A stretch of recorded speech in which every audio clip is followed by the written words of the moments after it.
First of all, I want to thank everybody for coming out. It's a great environment. Stripe out 2 years in a row has been a real positive for us. So awesome to have that. Also want to thank all the lettermen for coming back. It was pretty cool. I think we had over 200 lettermen at the game today, if not more. So that's special. One of the special things about Penn State. So very, very proud of that. Overall, I thought our defense played well, really played well. We got to stop turning the ball over on offense.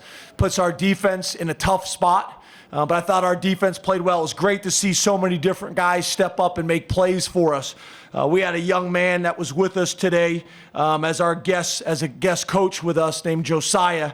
And John Reed promised him a interception before the game. So it was awesome for him to be able to deliver on that promise.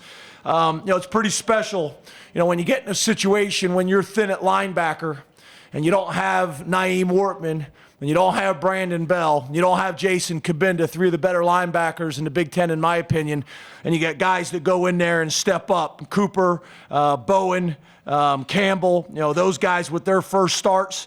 And then so happy for Brandon Smith. Brandon Smith's a guy that from the day we arrived here, all he does is try to be the best teammate he possibly can be, keeps getting better and better. And for him to go in, have 7 tackles, be really productive, call the defense, communicate with the defense, that was big time. So really, really proud of Brandon. I'm sorry, he had 8 tackles. So really, really proud of him. And then the other thing I would say is special teams. Our punter, thank you, Gillikin. Our punter, Gillikin, continues to do a great job for us. That's been big for us. We got to continue to build on that. The fluke play on the rugby-style punt that hit Amani in the back of the legs, that was a critical play in the game. One of those freak plays. We worked on that all week long. It was a funny bounce there. Not only was it a funny bounce on Amani, but then it was a funny bounce when John Reed went to go recover it. So overall, we found a way to grind it out and get a win against a good football team, and something to build on. Something to build on going into next week. Open up the questions. James, for a long time, you've talked about the depth situation on your roster. How much did that come to fruition today, the way guys didn't start the game and guys had to leave the game? Yeah, we got to continue to work on developing depth. We got to continue doing a great job of recruiting. And then we got to do a great job of keeping guys healthy as much as we possibly can. We still have some positions like linebacker that we have some challenges there. And then obviously whenever you lose 3 starters, I think at one point we had 7 starters out on defense. If you count Schwann in that group as well, I think we have 7 guys that are limited in their time. So that it is what it is. We just got to keep working through it. We got to keep grinding. We got to keep developing those guys. I loved how the defense handled it. There wasn't one coach, there wasn't one player that said one thing about it. It was next man up, and they went in and battled. So very, very proud of how they handled that. But it's something we got to continue to work on. James, how much has Brandon worked with the ones this year? Yeah, not a whole lot. Brandon hasn't got a whole lot of work with the ones. I don't know if he's had any work with the ones. To be honest with you. But he's a guy that, I think is what we want to continue to build here, at Penn State as a university and as a football program. Guys that are going to take advantage of opportunities, guys that are going to prepare for their opportunity when it comes, and take advantage of it. So it was great to have him break the team down. Had him break the team down at the end of our locker room. In our locker room, and I also told him that he's going out tonight to celebrate with his teammates, whether his wife likes it or not. If you don't know, Brandon's married. So I told Brandon I want him to go out and enjoy himself with his teammates. His wife might be upset with me, but he's earned it. James, you lost Barkley there early in the first half, it looked like, with the leg. How concerned were you about that? And then obviously on that big run, it seemed like he looked pretty good there. Yeah, we have depth at running back. We have 4 guys that we feel can play at this level and be successful. That's a credit to them and their approach. that's a credit to Coach Huff and the development of those guys. Saquon could have went back in a little bit earlier, but those other guys were having success while they were in there. So, Saquon was ready to go. Once we got him back in there, it was great to see him spring a big run. We got to do a better job up front. We still can be more physical. That's something that we need to show every single day in practice. We had a few missed assignments, but more than anything, we just got to strain and we got to create space. We're going to continue to see really good defensive lines. We're going to continue to see people overload the box with outside linebackers and safeties. And we got a good back, so we got to keep working for them and keep developing that part of our offense. Hey, James, right here. What led to the decision to get Saquon back in the game, and can you describe, what you saw on his big run there at the end of the game? Kind of the first Saquon Barkley type run of the season, maybe. Yeah, the decision to put him back in the game was that he was ready. Not a whole lot more than that. He was able to go back in the game and ready to go back in the game. So we got him back in there. He actually could have went in a little bit earlier, but like I mentioned, other guys were having some success. And then, we were able to get him back in, and obviously, Saquon has the ability, if we can create a little bit more space, he has the ability to break tackles. He has the ability to make people miss, and then he has the ability with his speed to finish runs. So, not a whole lot more than that. Hey, James, over here. How you doing? Good. How you doing? Awesome. You mentioned that then you need to limit the turnovers and fumbling the ball. There's been, I believe, 3 mishandled snaps now by Trace in the last 2 games. What are you seeing that's going on with that exchange, and have you talked to him about that? I can remember one from today. That was a good snap that he dropped. The other one was a snap that was off to his right, and the other was snapped over his head. We won't get into that. But we got to do a better job protecting the ball. There's no doubt about it. We can't have the fumbled snaps. We can't have the snap off to the right. We can't have the snapped on the wrong cadence over the quarterback's head. We're just going to keep working on it and keep emphasizing it. And then we can't fumble the ball once we have the ball in our hands. And then the interception we threw, if you go back and watch the TV copy, which I know you guys typically do, you're going to see it was an option route. You can run a corner or run a post.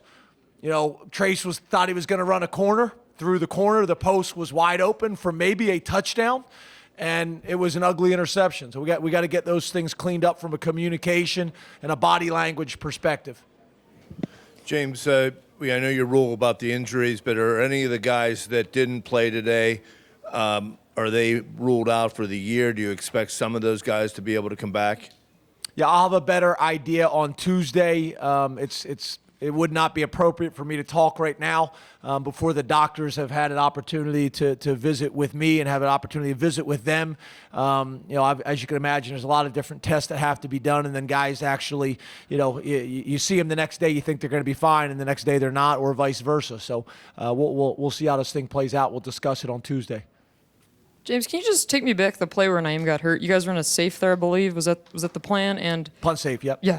And what were you kind of saying to him when you were down there? Because it looked like quite a bit of teammates were around him, and obviously he's a guy who's been through a lot last year or so. Yeah, just making sure he was okay and there to support him. And as you kind of move forward here, we've talked about the special teams a little bit.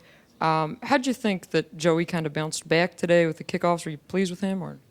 Yeah, I thought Joey's doing a nice job. He had the one out of bounds. To be honest with you, I'd rather have one out of bounds than one down the middle of the field when it's supposed to be to the left. 35-yard line is a lot better than putting so much stress on the other 10 guys on the field and a possible big return. So, I'm going to have that conversation with him. But I thought overall, he's a talented kid. He needs to be more consistent, but he's a talented guy. I'm proud of him. He's embraced his role. I think it's been a good decision to have Tyler focus on field goals and have Joey focus on kickoffs. Take a little bit of responsibility and pressure off of those guys and allow them to master their craft in one area. So that was positive. Coach, back here, can you talk about Andre Robinson's performance today and breaking through and getting that first touchdown? Yeah, it's great. It's great to see guys like Andre Robinson, Brandon Smith, and Cooper, and Bowen, and Campbell, and Torrance Brown, and all these guys that maybe are getting more significant time than they've had in the past. You know, Andre's another guy. He's a very talented guy. He's probably best friends with Saquon and Mark. That room is very, very close.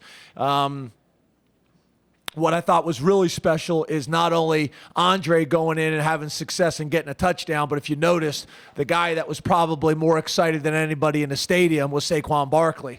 You know, running down the field, giving him a big hug and celebrating him. So, you know, that's special. You know, that's special, and we want to continue building on that. He's a talented player, and we want to continue to create opportunities for him. You know, not only throughout this year, but throughout his career. Excuse me.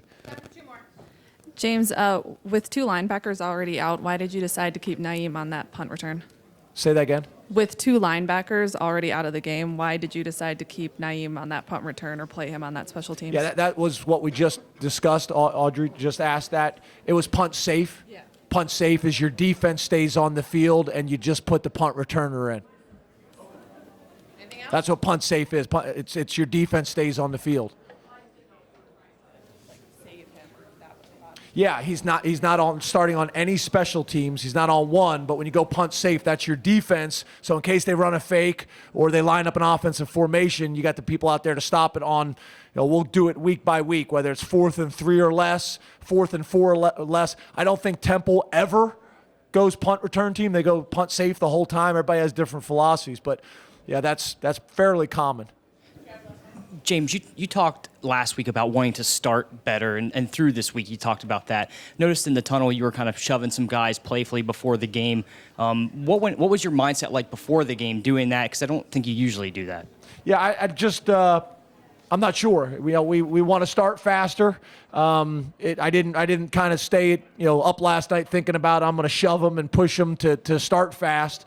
It just kind of what I did. Trying to have some fun with them, trying to loosen them up. I thought we did start out better. We had some turnovers that slowed us down later in the game and put our defense in tough spots, but I did think we started better. I think that's something that we want to do. If you look statistically, it's like 80% or higher nationally if you're winning in the first half. I think it's 82% or higher or something like that in the Big Ten, and specifically at Penn State, it's like 82% or higher. If you win in the first half, you typically win the game. So it's an emphasis for us. We want to start out strong, and then I think one of the better things we do is rush the passer. We need to be more consistent up front and stopping the run and being gap accountable, which I thought we were better today except for a few plays. And now we can get a lead and force people to throw the ball a little bit more, and that's something we do a pretty good job of pressuring the quarterback. Thanks, guys.